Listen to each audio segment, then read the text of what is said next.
할렐루야. 저희들 함께 봉독하실 하나님 말씀 시편 139편 22절 23절 저와 여러분이 함께 봉독하시겠습니다. 예. 죄송한데요. 시편 139편 13절부터 17절까지 읽겠습니다. 제가 잘못 넘겨드린 것 같네요. 제가 봉독해 올리겠습니다. 주께서 내 장부를 지으시며 내 모태에서 나를 조직하셨나이다. 내가 주께 감사하오문 나를 지으심이 신요막측하심이라. 주의 행사가 기이함을 내 영혼이 잘 아나이다. 내가 은밀한 데서 지음을 받고 땅의 깊은 곳에서 기이하게 지음을 받은 때에 나의 형체가 주의 앞에 숨기우지 못하였나이다. 내 형질이 이루기 전에 주의 눈이 보셨으며 나를 위하여 정한 날이 하나도 되기 전에 주의 책에 다 기록되었나이다. 하나님이여 주의 생각이 어찌 그리 보배로우신지요 그 수가 어찌 그리 많으신지요.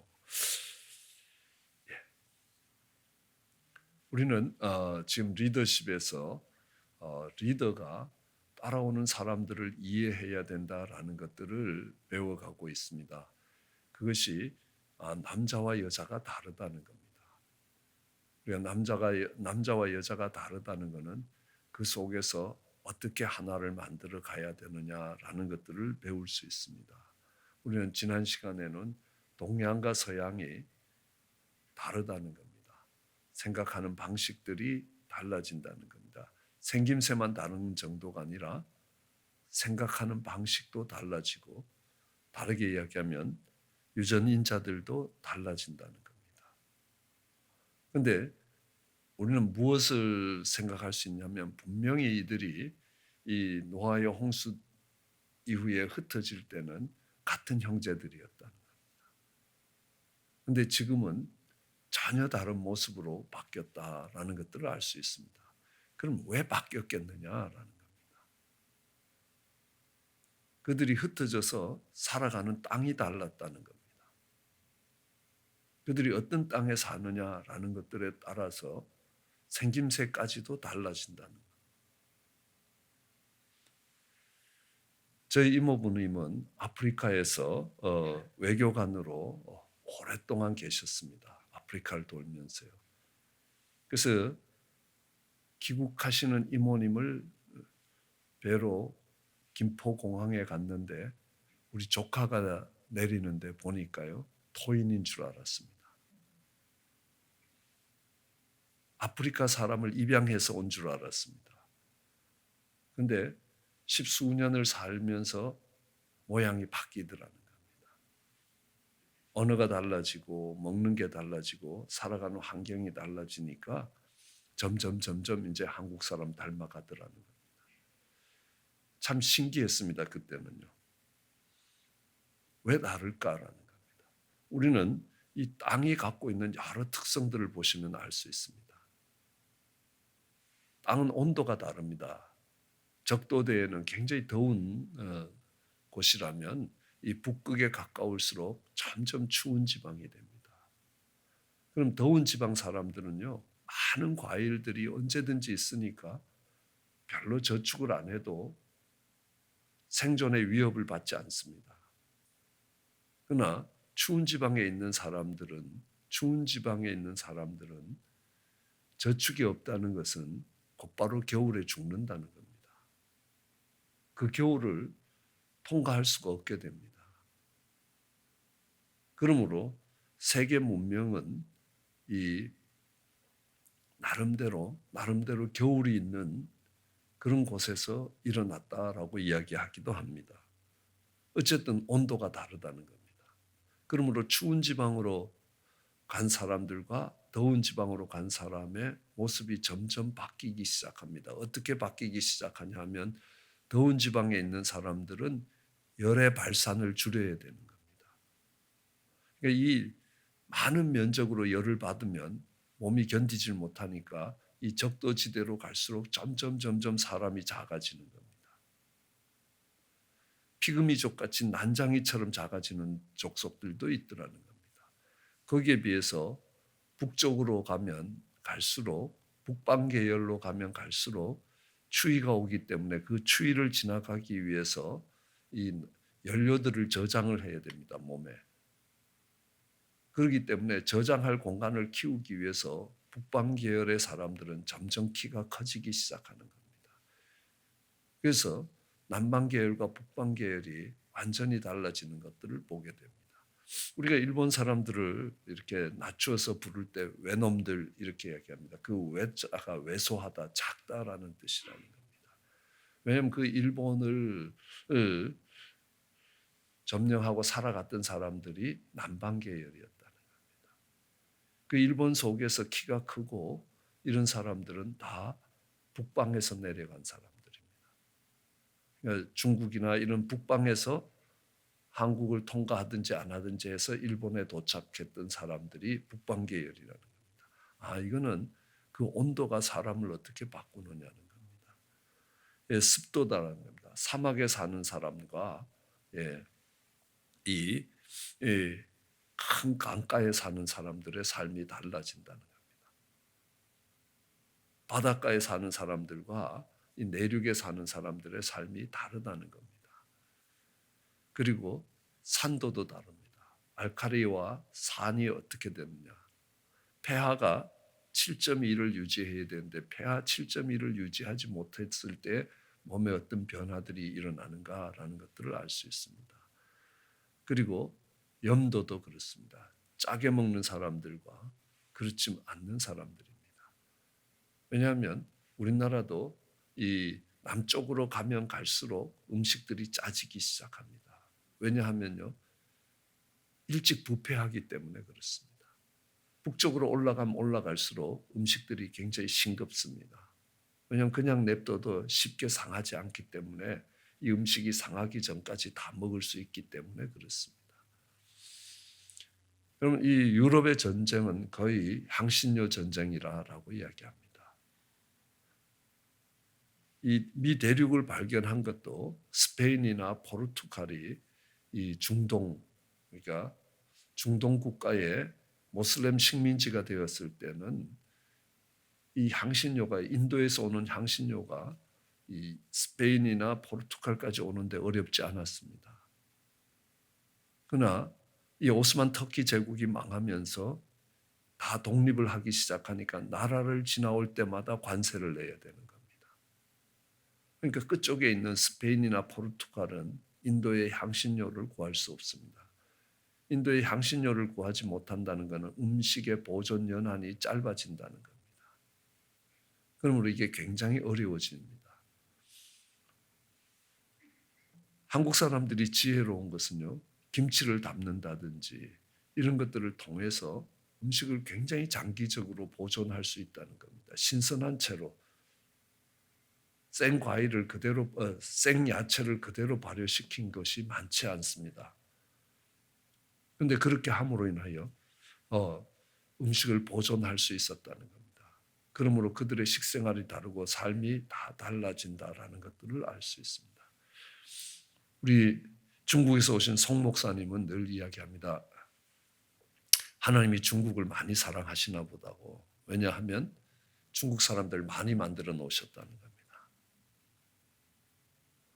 그리고 또 다른 이유로는 중국에 이렇게 인구가 늘어날 수 있었던 이유가 뭐냐 하면 두부를 만들었기 때문에 그렇다는 겁니다. 왜냐하면 콩으로 음식을 먹으면 그게 쉽게 소화 흡수가 되지 않습니다. 그런데 두부는 다르다는 겁니다. 그렇기 때문에 충분한 단백질이 공급되고 충분한 단백질이 공급되니까 그 인종이 퍼져가기 시작하더라는 겁니다. 우리는 청나라라는 조그마한 나라가 만주족이 중국 대륙을 점령을 할 때에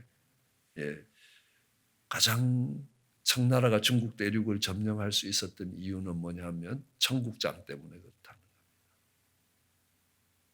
이 사람들은 전쟁에 나갈 때 콩을 쪄서 말 안장 밑에 놓습니다. 그러면 말의 체온과 사람의 체온으로 인해서 그게 발효가 되기 시작합니다. 그러면 전쟁에 나가는 군인들이 아무것도 안 먹고 그러니까 이 말 안장과 자기 몸 사이에 있는 그 청국장을 그대로 먹으면서 그냥 전진하는 겁니다. 밥 먹을 시간이 필요 없습니다.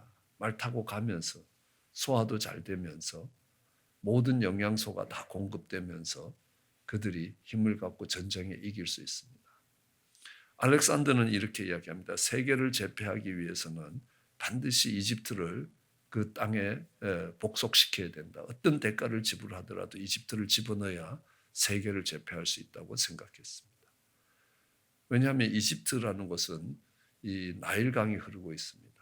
저 아프리카 중부에서부터 이 나일강이 흘러오는데 매년 토사가 덮이기 시작합니다. 이집트에 가보니까 1층들이 아무것도 없습니다. 1층은 뼈대만 있고요. 그냥 자동차 파킹하는 곳으로 쓰고 가게들이 2층부터 있는 겁니다. 아니 이렇게 사람들이 다니는 이 목세 왜 1층을 이렇게 비워두냐. 그러니까 그분들이 빙그레 웃으면서 목사님 잘 모르시는군요. 여기는 매년 토사가 일어나갖고 이만큼씩 흙이 쌓입니다. 그러니까 1층에서는 뭐를 할 수가 없다는 겁니다. 그러니까 1층은 그냥 자동차 파킹하는 곳이라는 겁니다. 그냥 버려두는 땅이라는 겁니다. 그러므로 새흙이 덮이니까 거기에는 미네랄이 풍부해서 이집트에서 나오는 음식을 먹고 싸우는 사람은 6시간을 싸울 수 있습니다. 그러나 알렉산더가 있던 마게도니아, 아테네를 중심으로 하는 마게도니아 평원에서 나온 쌀을 먹고 사는 음식을 먹고 싸우는 군인은 3시간, 4시간 싸우면 허기가 져서 더 이상 싸울 수가 없다라고 이야기합니다. 그러므로 세계를 제패하기 위해서는 반드시 이집트를 집어넣어야 된다. 그 토양이 어떤 거냐에 따라서 그것이 달라진다는 겁니다. 그뿐만 아니라 티벳에 사는 사람들은 다 폐활량이 크기 시작합니다. 왜냐하면 티벳이라는 높은 곳에서 자라기 때문에 그곳에는 공기가 희박합니다. 여러분들이 비행기에 올라가면 이게 빵빵빵빵빵빵 해지는 것처럼 그러니까 높은 곳에 살아가면 이게 기압이 줄어들기 때문에 여러 신체적인 다른 현상들이 일어나기 시작합니다.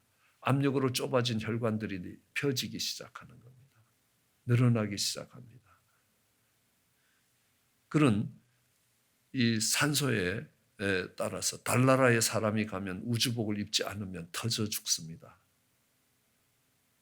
1기압이라는 기압 1024데시벨이라는 이게 눌러줘야지만이 사람 몸에서 이 기압과 함께 합쳐서 살아갈 수 있게 되는 겁니다. 그리고 전기가 흐르고 있습니다. 그러면 그 전기의 압력을 견뎌내야 되는 겁니다. 그거를 전장이라고 이야기합니다. 그 다음에 우리 북극은 N극이고 남극은 S극입니다. 그래서 자석이라고 이야기하죠. 자장이라고 이야기합니다. 그러니까 공기의 압력과 전기의 압력과 자기의 압력을 견뎌야만 산다는 겁니다. 그러므로 이 몸이 구성되는 것은 그가 어디에 사느냐라는 것과 매우 밀접하다는 겁니다. 우리는 그것을 땅이라고 부릅니다. 이 땅이라는 것은 하늘과 땅입니다. 하늘의 대칭이 되는 그런 땅이 있습니다. 이 하늘과 땅 할 때 땅은 에레츠라고 이야기합니다. 그렇지만 땅이라는 다른 땅이 있습니다. 그게 뭐냐 하면 아다마라는 원어입니다. 여러분 어디서 많이 들어보셨죠? 아담이라는 이름이 거기에다가 아라는 접두사를 붙였습니다. 아다마.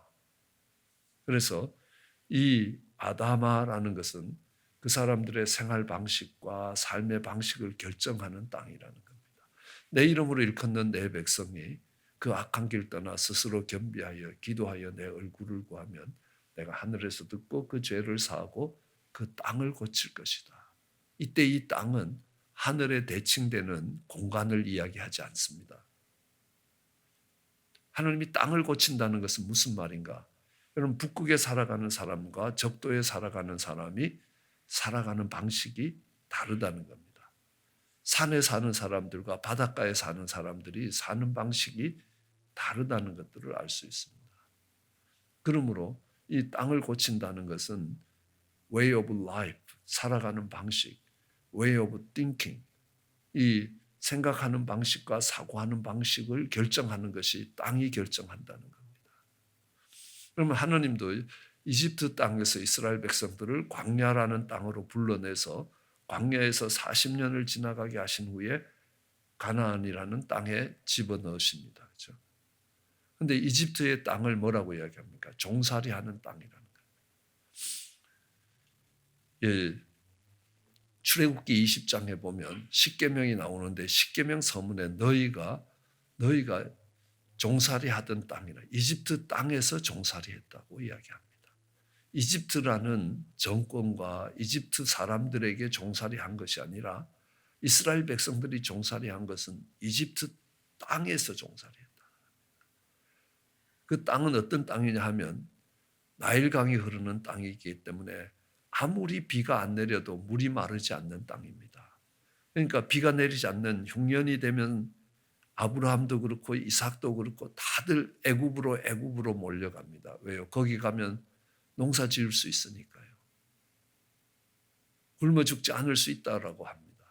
3년 반 동안 비가 내리지 않아서 가뭄이 들었을 때 농사를 못 짓는 겁니다. 그럼 그때 생각할 수 있는 것이 애굽이라는 겁니다. 애굽에 가면 그래도 먹고 사는 길이 거기 있다는 겁니다. 거기가 애굽이라는 겁니다. 땅이 복의 근원인 곳입니다. 내가 노력하는 것만큼 얻을 수 있는 땅입니다. 그런데 하나님이 그곳을 끄집어내서 광야에 갖다 놓습니다. 광야는 어떤 땅이냐? 물이 없는 땅입니다. 그러니까 씨 뿌리지 못하는 땅입니다. 사나운 짐승이 있는 땅입니다. 위험한 곳입니다. 그 광야에 있으면서 하나님이 나를 지키시고 보호하셔야 된다라는 것들을 배워야 하는 겁니다. 그럼 이제 가나안 땅에 갑니다. 가나안 땅은 어떠냐? 높은 산지에 있는 땅입니다. 물을 끌어다가 농사를 지을 수 없는 땅입니다. 그러니까 발로 밟아서 물을 끌어들일 수 없는 땅이라는 겁니다. 그럼 어떡하겠습니까?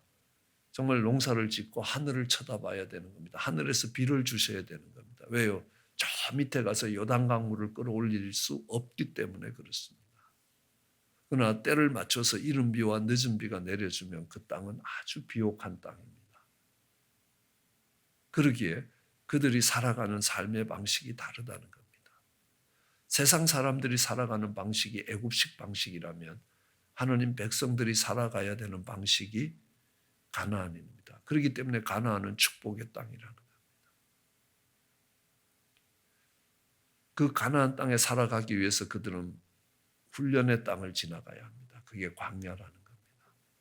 우리는 이걸 통해서 그가 어떤 시간들을 지나오고 어떤 과정들을 지나오느냐에 따라서 달라진다라는 것들을 알 수 있습니다. 그래서 그들의 태어날 때의 형질과 이 기질과 자라면서 만들어지는 형질이 달라진다라는 걸 알 수 있습니다. 우리는 사람의 생물학책을 보더라도 DNA가 있으면 DNA에서 합성되는 RNA가 있습니다. 그런데 이 RNA는 외부의 충격이나 이런 걸로 인해서 변형이 될 수 있다는 겁니다. 그럼 지금 파이저 백신이나 mRNA 백신이라고 이야기합니다. 지금 인류의 역사상 한 번도 없었던 백신입니다. 옛날에 맞던 독감 백신 같은 게 아닙니다. 뭡니까? 내가 들어가서 유전인자, 생명체를 건드려서 항체가 우리 몸에 형성되도록 만드는 백신입니다. 쉽게 이야기하면 RNA를 바꿔갖고 우리 몸이 이 바이러스에 대한 항체를 만들어낼 수 있도록 하겠다는 겁니다. 그런 드디어 이제 생명의 근원에까지 인간이 접근해가는 생명나무에 접근하는 그런 시간들이 되지 않았나라고 생각을 합니다. 전염병을 막는 것은 매우 필요한 겁니다. 그러나 생명을 결정하는 유전인자를 바꾸는 겁니다. 인간의 힘으로 바꾸는 겁니다. 그래서 여러분들이 들은 mRNA 백신입니다. 지금까지 나온 백신들은 그런 형태가 아니었습니다. 이 외부의 적들이 공격해 왔을 때 몸 안에 생긴 그런 항체를 가지고 만들든지 아니면 적을 약화시켜서 미량의 적을 집어넣어서 우리 몸이 싸울 수 있는 훈련을 시키든지 하던 형태였습니다. 우리 몸에서 자체적으로 그것들을 감당할 수 있도록 능력을 키우던 것에서 이제는 유전인자를 변형시키면 이제 항체를 만들어낼 수 있다는 데까지 인간의 지식이 발전된 것이라고 볼 수 있습니다. 이거는 바뀔 수 있다는 겁니다. 외부에 따라서. 그러니까 유전인자가 달라지기 때문에. 그럼 지금 식생활에 대해서 저희가 푸드 세라피를 공부해 가고 있습니다. 그런데요, 식생활도 마찬가지입니다. 내가 먹음으로 인하여 당뇨가 생기면 그 당뇨가 유전인자를 바꾼다라는 사실입니다. 그러면 그 자녀들에게 그것이 넘어가게 돼 있다라는 겁니다. 왜냐하면 그게 유전인자가 바뀌기 때문에 그렇게 된다라는 것들을 알 수 있습니다. 그래서 우리는 그 사람들이 살아가는 땅에 따라서 사람의 모양도 달라지고 있다라고 이야기합니다. 그래서 기질을 이야기하는 겁니다. 이 사람은 태양인이다, 소양인이다, 담즙질이다, 점액질이다, 우울질이다, 이렇게 사람의 기질들을 나누고 그 사람들은 행동하는 양식들도 달라지더라는 겁니다. 언젠가 저희 집사님이 저를 찾아왔습니다. 그리고 이야기합니다. 목사님, 우리 매형이 곧 돌아가실 텐데 장례식 좀 집례 좀 해주십시오. 그래요. 그 매형은 캐톨릭 교회에 나가고 있었습니다. 캐톨릭 신자였습니다. 근데 제가 아무리 캐톨릭 장례식에 가보니까 마음에 안 든다는 겁니다. 그러니까 교회식으로 했으면 좋겠다. 그러니까 목사님이 집례를 해주시면 좋겠다. 병원에서 지금 복수가 차서 몇 번 복수를 빼다가 그냥 병원에서 퇴원시켰다. 절대로 한 달을 못 산다고. 아마 보름쯤 되면 장례해야 될 거다라고 이야기합니다. 근데 경제적으로 넉넉한 분이었습니다. 제가 알고 있는 한 우리나라의 최고의 의사가 권도현 박사님이었습니다. 팔상체질을 만들었던 분입니다. 그래서 권도현 박사를 찾아가면서 할 수 있을 것이다 그랬습니다. 권도현 박사님은 하영조 목사님의 주치의였습니다. 권도현 박사님이 옆에 없었으면 하영조 목사님은 10년은 일찍 돌아가셨을 거라고 이야기합니다. 옥한옥 목사님 옆에 이 권도현 박사 같은 분이 옆에 있었다면 10년은 더 살았을 거라고 이야기합니다. 그래서 이분이 그 다음 날로 비행기를 타고 한국에 들어가셨습니다. 그래서 치료를 받고 돌아와서 열심히 골프 치고 있습니다. 지금요. 그때 영적 기도하고 하나님 나라에 먼저 보낼 걸 그랬나 하고 지금 구애를 하고 있습니다. 그런데 저는 권도현 박사님을 한 번도 만나본 적이 없고 한 번도 치료해 본 적이 없습니다. 치료를 받아본 적도 없습니다. 그러나 제가 그분을 신뢰할 수 있는 것은 이분이 만든 팔상체질입니다. 어떻게 그 체질을 만들 수 있겠는가? 그러니까 보통 4개의 체질이 있으면 거기에서 그 다음에는 12개로 갑니다. 12개로 가서 12지파가 있습니다. 야곱의 12아들이 있습니다. 1월부터 12달이 있습니다.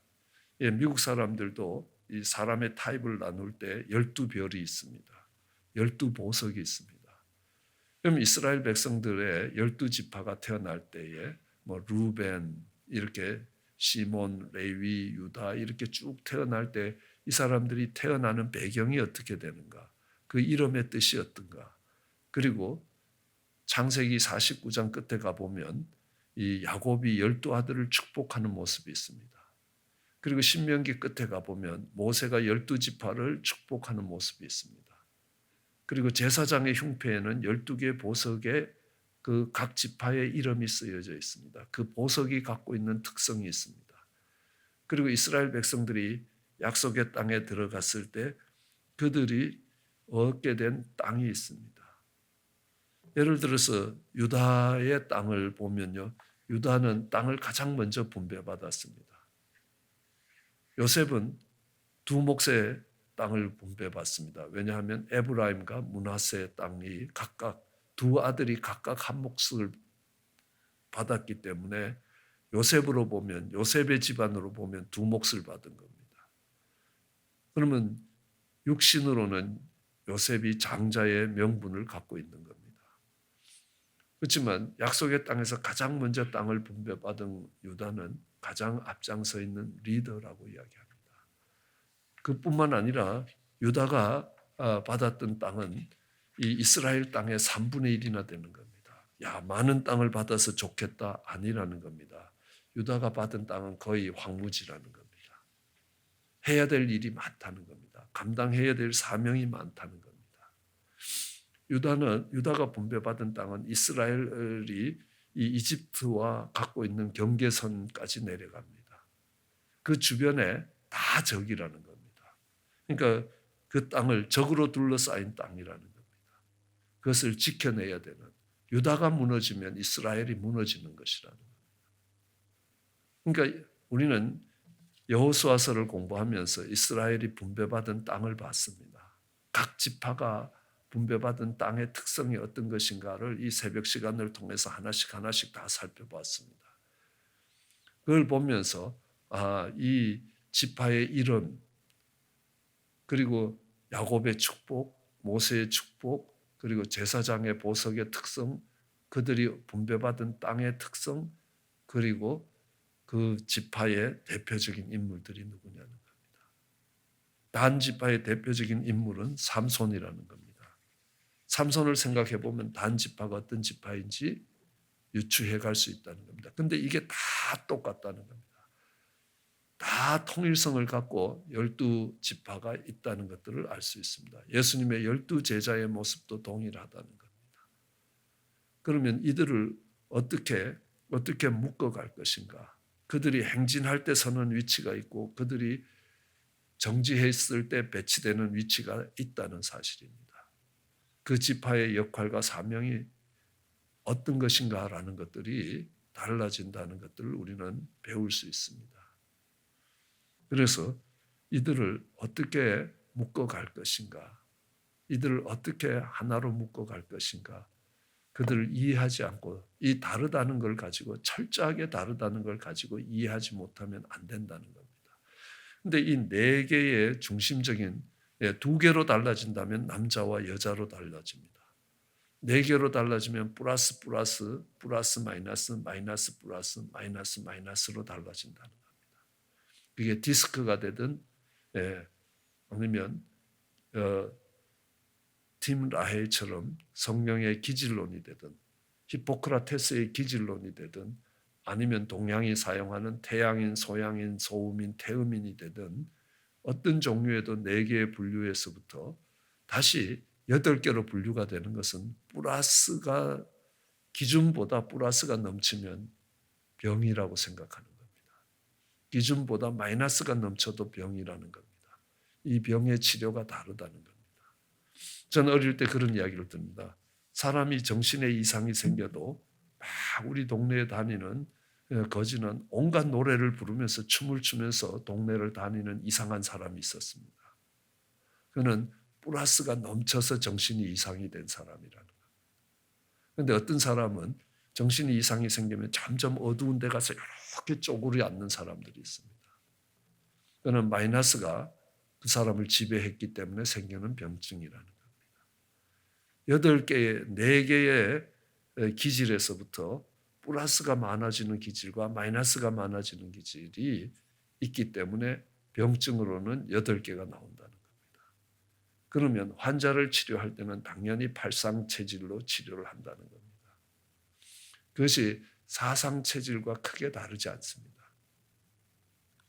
그러므로 인하여 사람의 타입을 이해하고 이걸 치료할 수 있고 그 타입을 나름대로 분류할 수 있는 합리적인 기준을 만들 수 있는 사람은 명의라는 겁니다.